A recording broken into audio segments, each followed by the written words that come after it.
What's up, gear nerds? It's your buddy Dustin from Blue Collar Gear Review, coming today with a sort of an odd pedal. It took me a little while to wrap my head around the Earthquaker Devices data corrupter and what it kind of does. I've never really used the oscillators and the other funky sound effect pedals, so I didn't really know how to approach it.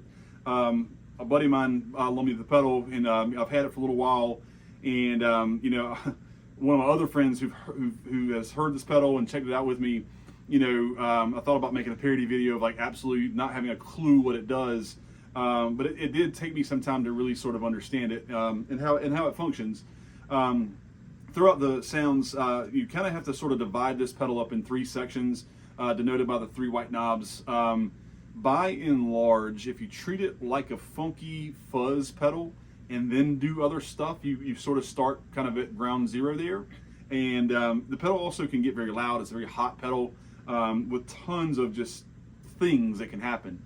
I am not used to these pedals, so somebody out there probably knows how to use this way better than I do. But it was cool to have, you know, again, the funky, it's called a data corrupter. It sounds like my amplifier was blowing up. I plugged it straight into a Seymour Duncan power stage just to have sound. And running through some 212 cabs, and it really, it really kind of lights it up. It's pretty cool. Again, I have never used one of these pedals, so somebody out there probably knows more about it than I do.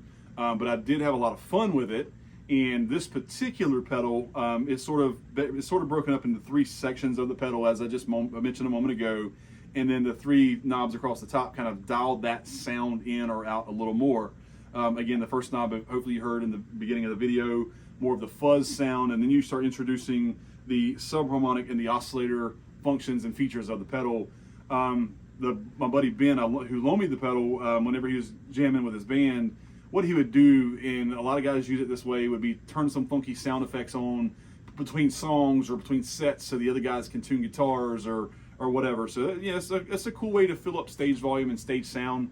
In a unique way. I certainly don't know that I would use it for my personal use, but in the studio and doing stuff like this and creating some funky stuff, it definitely has a place. So anyway, I hope it was helpful. Again, this was my first time messing with this pedal. A lot of times on these videos, I've already messed with the pedal for a while or spent time with it and really kind of understand how something functions and how it works.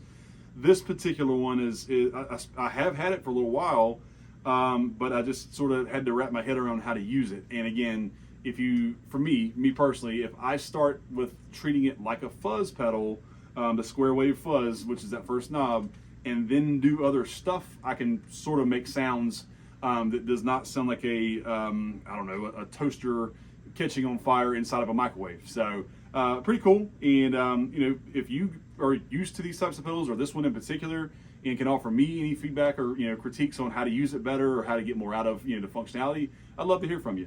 Anyway, thank you for watching. We'll see you on the next one.